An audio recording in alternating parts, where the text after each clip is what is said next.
All right, good morning, everyone. Today we have Dr. Wolf and Dr. Wilson. Dr. Wilson is going to be discussing LinkedIn profiles as well as the do's and don'ts of social media. Just a reminder to have everyone mute themselves, and you can also send me questions in the chat if you have anything to ask, and I will present it to the presenters. Thank you, Lindsay. Appreciate that. Well, hello, everyone. Welcome back to the second week of the professional development series for Power Up IT Minnesota. Last week we heard from Mike Wilson, who is our mainstay. He is our anchor for this program, and he's going to share with you any follow-up items, any questions that might have come in, as well as a part two, more or less, of resumes. Today we'll also get into LinkedIn, because we know how important your online personal profile can be. So within the realm of Power Up IT, I do want to share a couple of screens. One is there is a new link out there with all of the videos that we're going to be taking. So you can catch up by going to youtube.powerupitmn.com. And Lindsay will be sharing that information with you via email after this session. Today's video will be posted there this afternoon. So Mike, thank you for allowing me to do announcements. We've seen some things from on the technical side, which we'll get more into on Thursday. But today, tell us what you want to talk about related to building a better professional high school student. Right. Thanks, Mike. Hello and welcome to everybody who's going to hear this presentation. I'd like to provide an overview of where we're at, the continuation of where we started last week to the place where we are today. And then I'm going to get into some details that I'd like to share with everybody. So last week we talked about the role of a resume in developing your professional career. We talked about the use of different sections of the resume, emphasizing your education at this point, adding a project section to highlight some transferable skills that may come from a school project or volunteer activity. And then we emphasize the importance of the resume being an accurate document without grammatical errors, because you are really making your first impression with that resume. So we had that conversation last week, and again, I welcome any of you that are watching to send a copy of your resume if you'd like me to take a look at it. So today, we'd like to kind of carry over that conversation into some common questions that may happen during an interview that are often based off your resume. And as I would tell students who are preparing for internships and other roles like that, I would just say, be prepared to talk about and highlight some parts of your resume that usually revolve around three general questions that interviewers may ask. Interviewers many times use what's called a trait matching concept. They highlight the characteristics that may be needed in a job, like good communication skills or an attention to detail. And so they're looking for you through a series of questions to highlight and kind of focus in and describe your ability to meet those characteristics. Now, it may not be explicit what they're looking for, but sometimes you can use that if you're aware of those criteria. You can use that and blend them into a story you might use to answer a question. So here's the three questions I usually see professionals ask young folks. The very first question I usually see is interviewers asking young people to talk about their leadership experience. And one of the things that can happen with that is that it's easy to rattle off a number of things that you have achieved, like, say, being the captain of a sports team. But I think they're looking for a little bit more. They're looking for leadership that made a difference. So one example might be you were the captain of a team and you organized practices. You worked with others after practice to develop some skills. And then, of course, it's always nice if you can describe why that made a difference, right? It's not just the activity, but why it made the difference.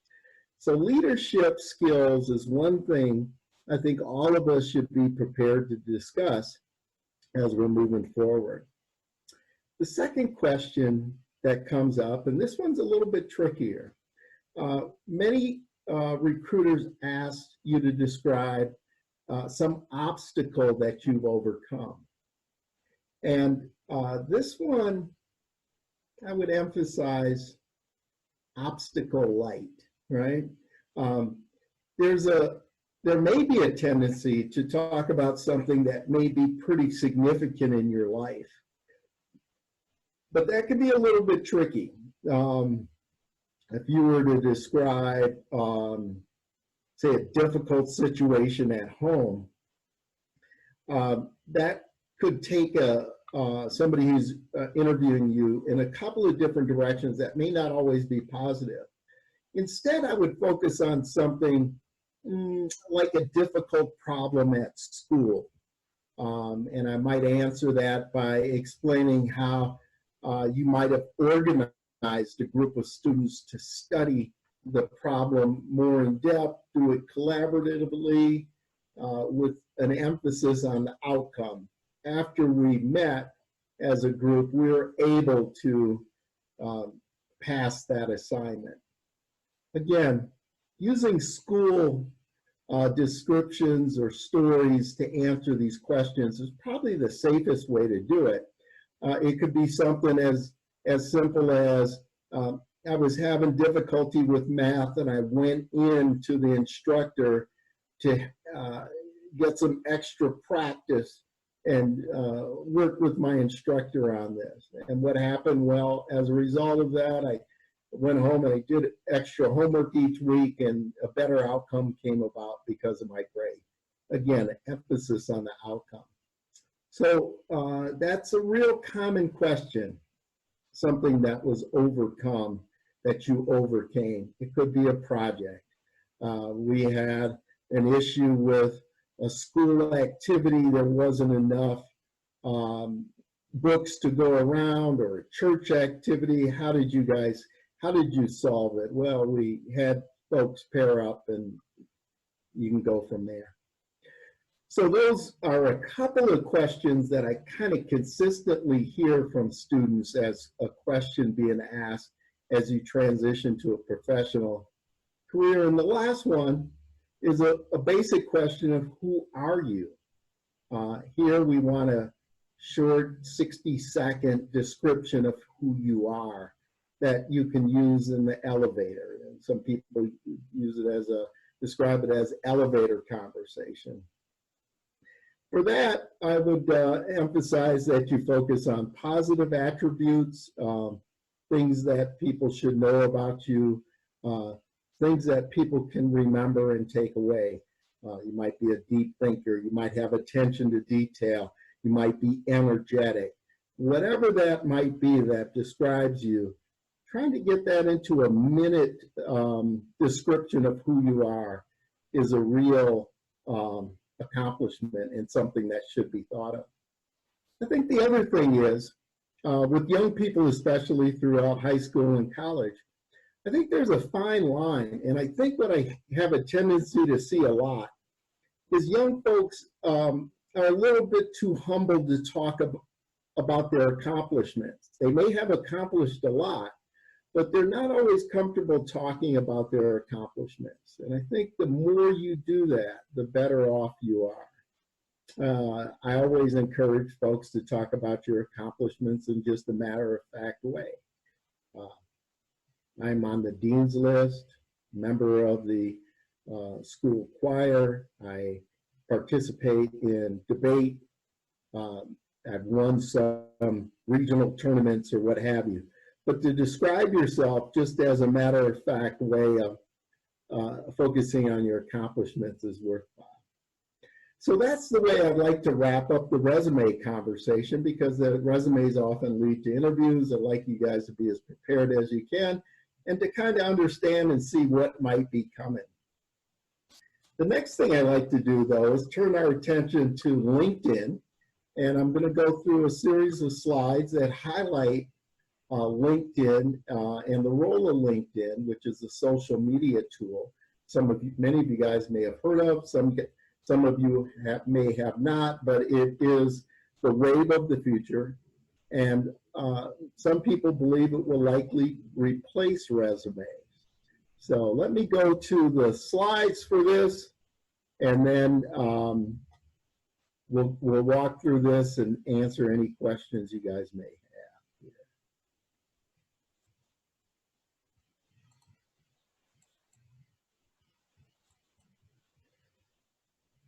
Okay.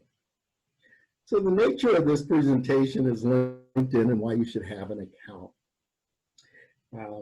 What is LinkedIn? It's a professional social media tool. It's like an online resume for employers to review. Many folks use this tool to hire people. I've talked to HR professionals at Target. They say they search LinkedIn as part of their hiring process.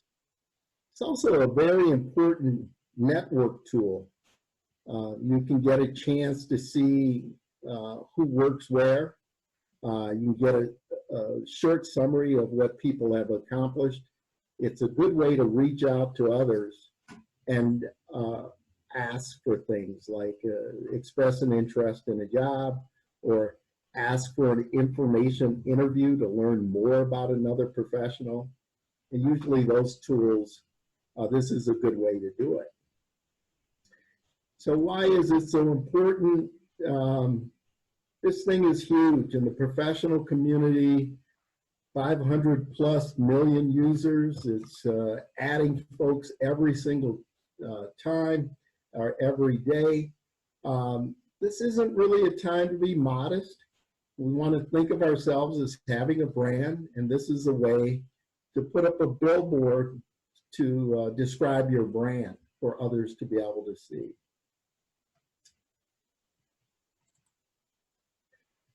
Additional reasons to use LinkedIn. As I mentioned, the folks at Target are going to look at you through LinkedIn no matter what. The companies that recruit on LinkedIn, a number of companies do. It is an incredible research tool as well.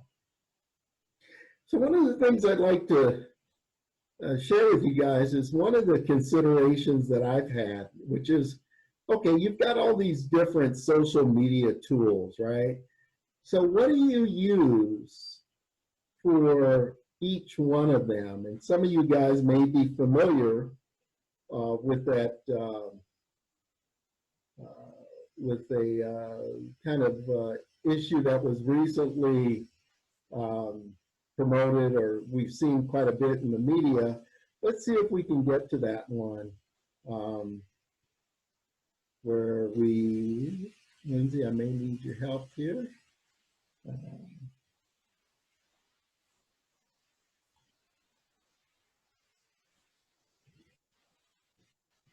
There we go. Let's see if we can go over here.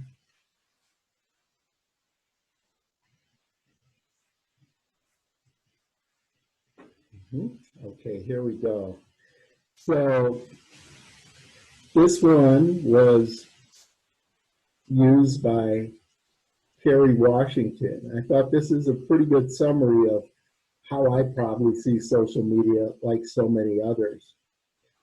In Facebook, we usually post photos of family members,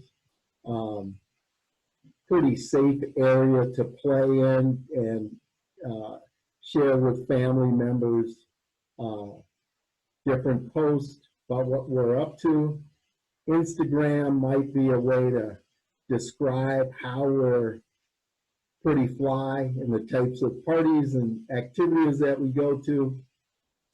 Tinder, which I hope you young folks don't know, maybe a sexy pose there, whereas LinkedIn is the one that's the professional one. And I think that's worthwhile for you guys to keep in mind.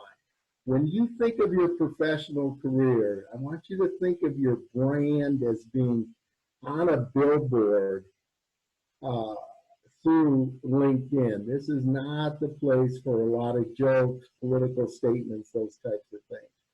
This is more about your professional career.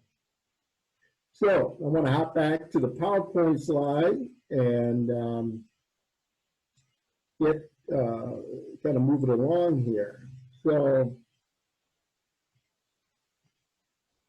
here's what we're looking for in a LinkedIn profile: a professional looking profile picture, some type of headline that lets people know who you are and what you're doing, a short 3 to 4 sentence bio, and then in addition to work experience, also volunteer activities. Let people get to know who you are, okay?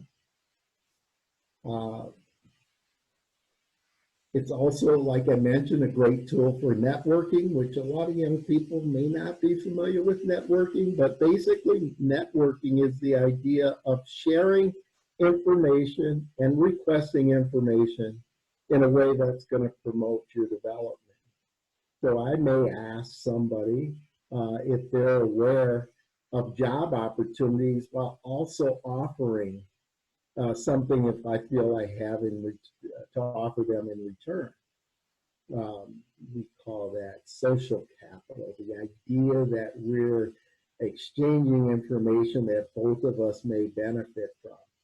And early on, you may not have a lot to share, but it is worthwhile for you guys to consider the importance of asking people for help, asking people for their insights. One of the things I know about professionals is most of them like to talk about their experiences.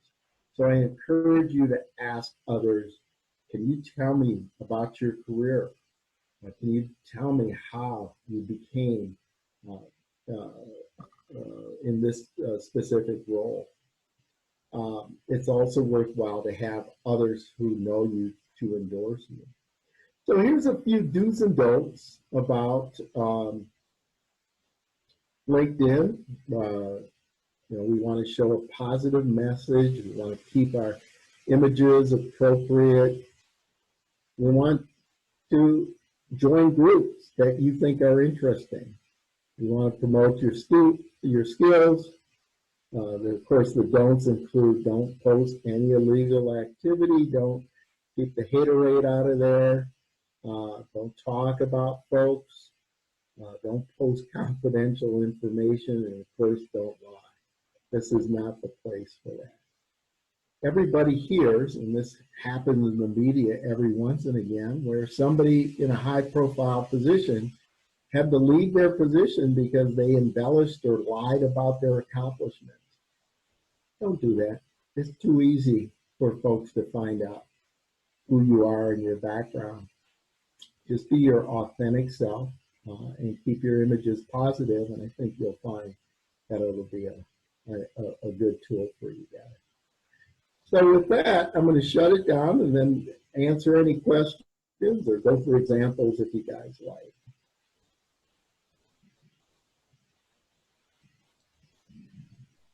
All right. That's really good information, Mike. I mean, even a lot of the details that you went through, it's always good reinforcement, not only for the high schoolers, but also for the adults that are out there looking to become employed. I mean, it's basically professional advice for everybody. So to the students that will see this broadcast, it's very important that you understand that what Dr. Wilson is actually sharing with you applies to everybody. It applies to not only just high school students, but to adults. So you're getting the real deal. You're not getting something watered down or something special just because you're in high school. You're getting, legitimate advice from a professional developer. So, but I see we have a few people in the audience, and we are streaming to Facebook and a couple of other areas. I don't know, Lindsay, did any questions come in on the chat line? Yeah, we've got one question here. It says, what would you say during the interview if the employer were to ask you where you see yourself in 5 years? Great question. One of the things I think is really important is for all candidates to do some homework about the position they're applying for. Oftentimes you see candidates putting out resumes, 100 resumes just to see if they can get a hit. And I would say they may not be as prepared as they could be if they really studied the opportunities that they were most interested in. So assuming you're looking at an opportunity that you're interested in, I would think a little bit of basic homework would be good. Trying to see the path that some folks I'm take. sorry, can you guys hear me? You're a bit muffled. I just wanted to hear clearly. Okay. Let me see if that is. You're good now when you're closer to the computer. Okay, thank you for saying that. Okay, so again, I just want to emphasize this idea that everybody should do a little bit of homework to try and understand the roles within organizations. Oftentimes, these roles are almost generic in nature, where it may be assistant, staff position, assistant manager, manager, director. And there's a certain pattern or flow to some of these positions. And it would be worthwhile for you guys to understand that. And I think it would be an easy thing to Google. So you could do some homework on the front end to understand that your interest, while your interest may be with the organization, your interest may be outside of the organization, to try and connect the current position you're in to where you'd like to go. So when I first started, as an example, I started as an auditor, and somebody, if they would have asked me that question, I would have described my interest in doing audit work, understanding the audit work that I was doing, to eventually get to the point where I could lead an audit and then ultimately manage client relations. I would have had to done a little bit of homework to get there, and that's what I encourage you guys to do. You take any position that's out there, there's usually a career path, and that might be one of the questions you can kind of firm up and follow up with yourself when people ask you, do you have any questions? Well, what is the career path for this position? What happens to most people who do this job well? So there can be an exchange back and forth on it. But if you were being asked that question, I would try to associate an answer with how this position develops you for something later or earlier on. Is that accurate? Yeah, so our second question is, how early do you encourage building a resume? I think very early. I have a son who's 20 years old who does not have a resume yet. I think he's pretty clear on what he'd like to do, but I do think he should have a resume at this point. Here's the reason why. There may be opportunities that are presented to you that may just come up from some activity that you have early in your life, where somebody asks you something about yourself and it may lead to something. Let's say it's a graduation party. And somebody may mention, hey, I need some help around the office. Do you have time to spend some time working with me this summer? It's nice to have a resume. And again, those are things I'd be happy to help you guys work on. And so we just don't know when that opportunity is going to present itself. The other thing is, and I think this is a really important part, a resume does take some time to be done well. You want to have the right type of grammar in there. You want to emphasize your bullet points. You want to have the right past tense, current tense. You want to have it formatted well. You want somebody to be able to look at that thing and in 2 minutes be able to say, that thing looks good. Or or I understand it, or that is a reflection of the person. And when you see grammatical errors, they really can throw people off.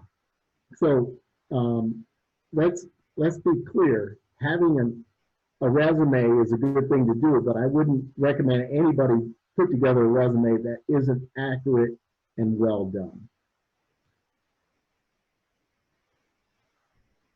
Yeah. Okay, we have another question here. Do you encourage applying to jobs you may not qualify for? And how do you approach a potential job that may be intimidating? Yeah, totally great question again. And this is something that, you know, maybe I just went through this past weekend, right? I'll tell you about that in just a second. It's hard to really know if you're qualified for something. A lot of jobs, especially entry-level jobs, may say they want 1 to 3 years experience. And they usually have required qualifications and preferred qualifications.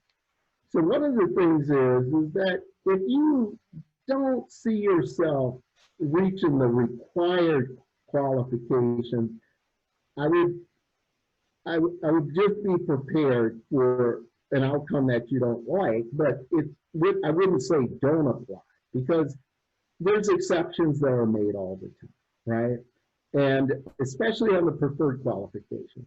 But if you meet some basic level of those qualifications, I would encourage you to go for it. Let me give you an example.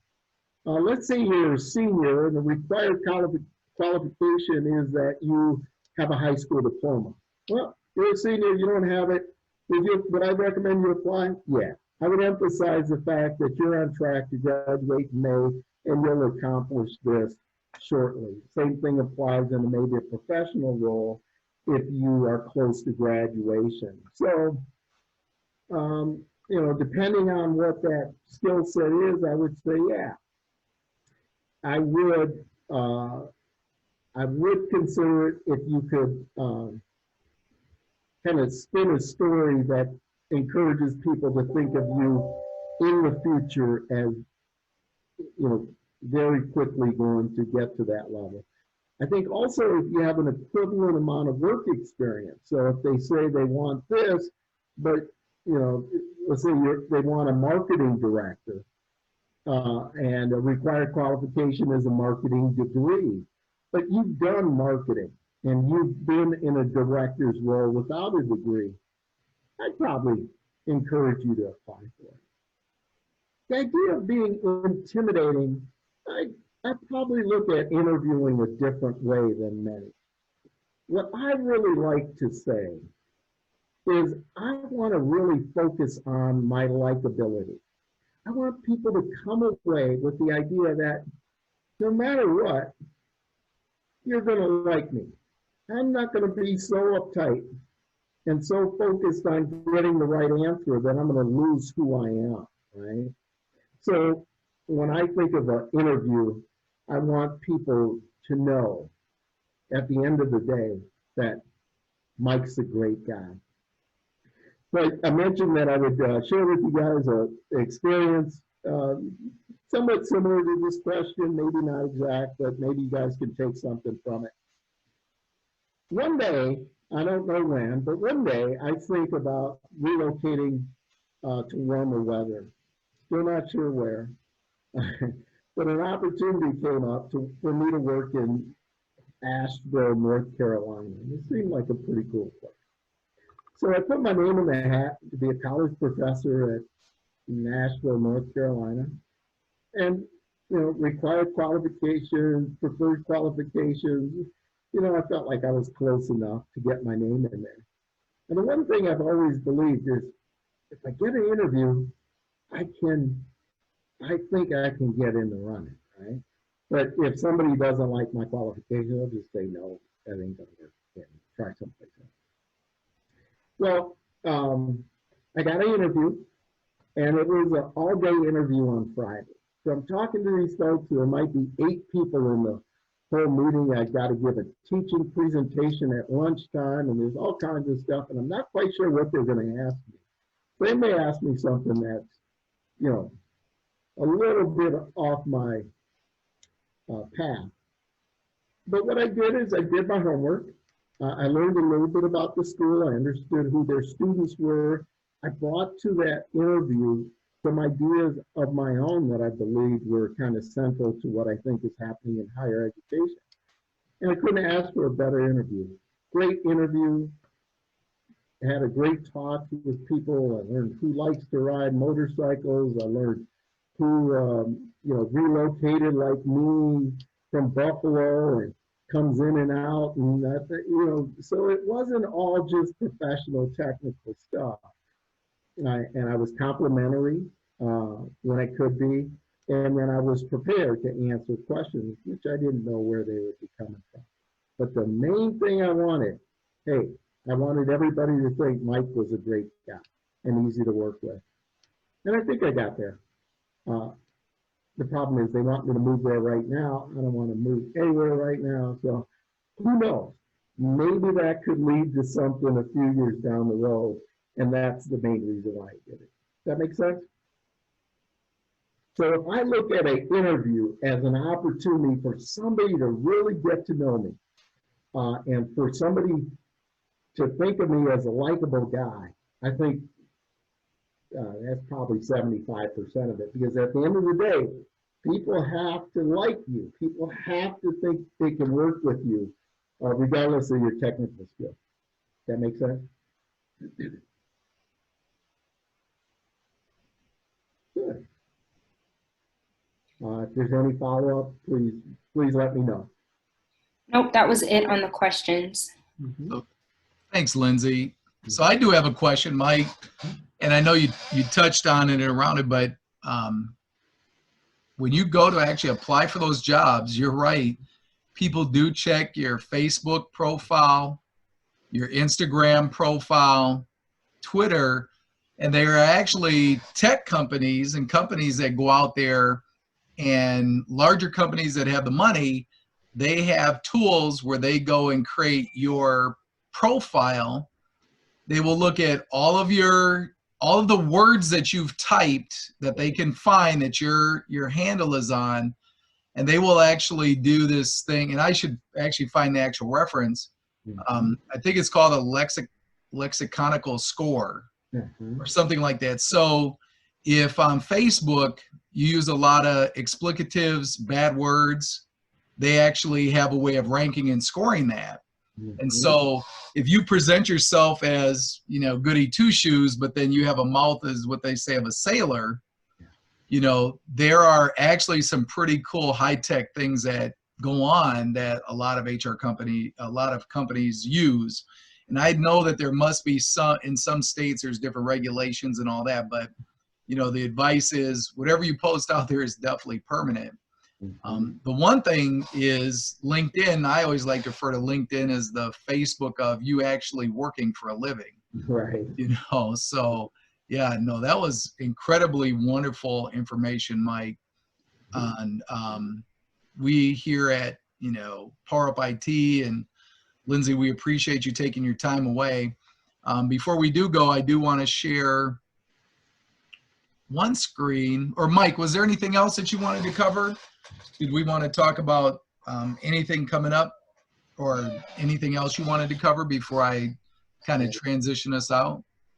Yeah, Mike, you and I have discussed a little bit of a curriculum that veers towards some personal finance issues. And eventually we'd like to talk about some of these issues that I think are really important for young people to pay attention to.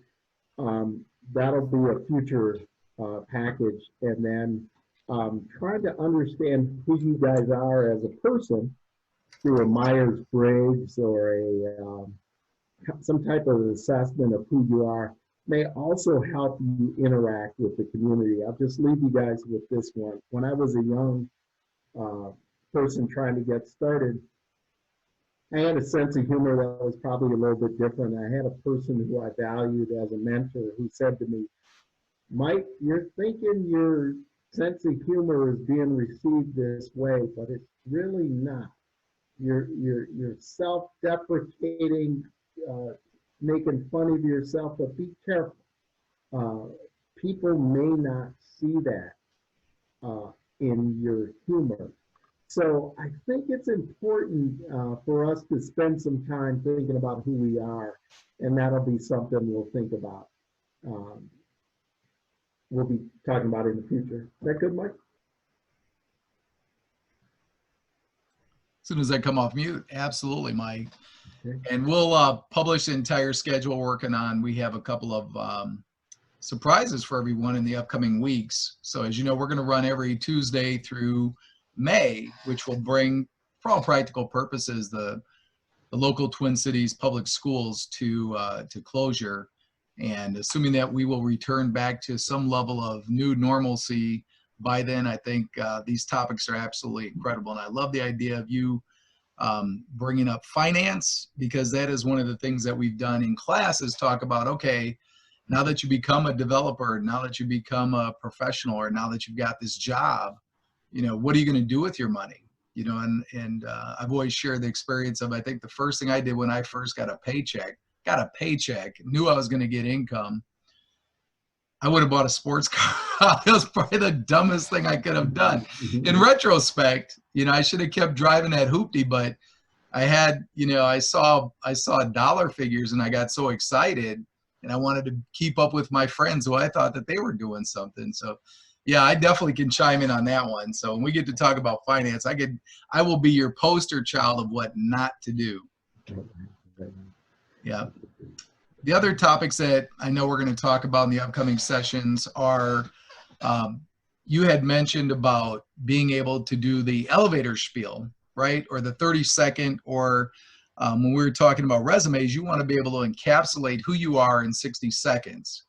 And so I would like to, when we do get to that particular topic, we have someone who is developing a brand to speak like a CEO. And I think it'd be good for the two of you guys to chop it up and let him go on his perspective and maybe do like a panel discussion, right? I think that would be incredible.